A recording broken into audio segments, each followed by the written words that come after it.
આ તરફ સમાચાર હવે રાજકોટથી મળી રહ્યા છે। જંગલેશ્વર વિસ્તારમાં દબાણો દૂર કરવાની કામગીરી શરૂ કરવામાં આવી છે।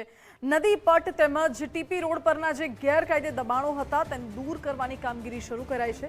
700 થી 800 મેન પાવર અને પોલીસને સાથે રાખીને આ દબાણો દૂર કરવાની કાર્યવાહી શરૂ કરવામાં આવી છે।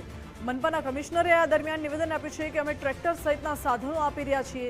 સામાન શિફ્ટ થઈ શકે અને વિસ્તાર ખાલી કરાવી શકાય એ માટે અમે લોકોને મદદ કરી રહ્યા છીએ। ઘણા લોકો પણ સહકાર આપી મકાન પોતે ખાલી કરી રહ્યા છે।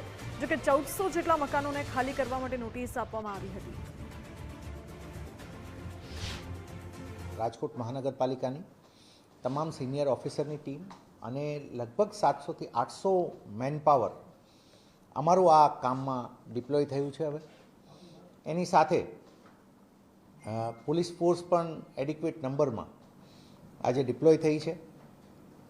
અમને નાગરિકોને સમજાવી અને પોતાની રીતે ખાલી કરે એ પણ પ્રયત્નો શરૂ થયા છે ને એના પણ અમને રિઝલ્ટ્સ મળી રહ્યા છે।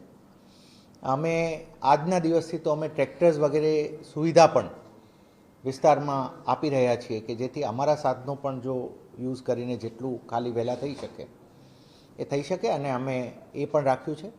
આપને જણાવી કે હવે ધીમે ધીમે વી આર મૂવિંગ ટુવર્ડ્સ અમે ડિમોલિશન તરફ આગળ હવે વધ્યા છીએ અને એ પ્રક્રિયા હવે શરૂ થઈ રહી છે।